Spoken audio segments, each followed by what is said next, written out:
ধর্মনগর শহরে ফের ফুটপাত উচ্ছেদ অভিযান, যান চলাচল স্বাভাবিক রাখা ও পথচারীদের নিরাপত্তা নিশ্চিত করতে রবিবার কড়া পদক্ষেপ নিল মহকুমা প্রশাসন। নেতৃত্বে ছিলেন ধর্মনগর মহকুমা শাসক দেবযানী চৌধুরী।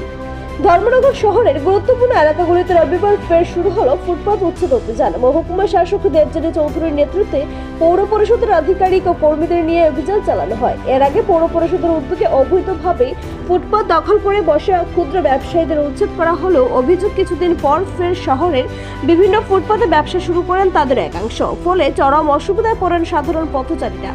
এই পরিস্থিতি নজরে আসতেই প্রশাসন আবারও কঠোর পদক্ষেপ নেয়। অভিযানে ফুটপাত দখল করে বসে থাকা ব্যবসায়ীদের সরিয়ে দেওয়া হয় এবং ভবিষ্যতে কেউ নির্দেশ অমান্য করলে আরও কঠোর ব্যবস্থা নেওয়া হবে বলে সাফ জানিয়ে দেওয়া হয়। প্রশাসনের পক্ষ থেকে জানানো হয়েছে, শহরের যান চলাচল স্বাভাবিক রাখা এবং সাধারণ মানুষের স্বার্থ রক্ষায় ফুটপাত দখলমুক্ত রাখা অত্যন্ত জরুরি। এই বিষয়ে কোনো রকম আপোষ করা হবে না। উচ্ছেদ অভিযানকে ঘিরে এলাকায় কিছুটা চাঞ্চল্য তৈরি হলেও প্রশাসনের এই উদ্যোগকে স্বাগত জানিয়েছেন সাধারণ পথচারী ও শহরবাসীর একাংশ। তাদের মতে নিয়মিত নজরদারি থাকলে ভবিষ্যতে এই ধরনের সমস্যা অনেকটাই কমবে।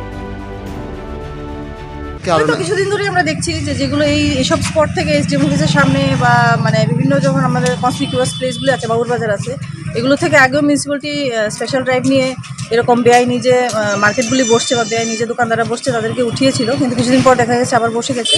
তো আমরা এখন মিউনিসিপ্যালিটি থেকে সিদ্ধান্ত হয়েছে যে এইরকম যতগুলি বেআইনি এরকম ফুটপাত দখল করে যারা আছেন তাদেরকে সবাইকে উঠিয়ে, আমাদের দেখুন মহেশস্মৃতি মার্কেট আছে, ওখানে ওনাদের জন্য সমস্ত রকম ব্যবস্থা করা আছে। তো আমার রিকোয়েস্ট থাকবে আপনারা যারা এরকম ফুটপাতে বসছেন তাদের ওই মার্কেটটাতে গিয়ে বসুন। আর আমরা আজকে যারা যারা এরকম ফুটপাত দখল করে বেআইনিভাবে দখল করে আছেন সেগুলো সবগুলিকে আমরা রিমুভ করবো। ম্যাডাম, সুপার মার্কেটের সামনে যারা আপনার ফল ব্যবসায়ীদের যে উঠিয়ে বাজার তারা তো আবার সব করা হচ্ছে, গ্রাজুয়ালি সব করা হচ্ছে। স্যার ম্যাডাম, ওই রেলগেটের যে বাজার এবং বাবুর বাজার কেউ আজকে উচ্ছেদ করা হবে? সব আমরা যাচ্ছি।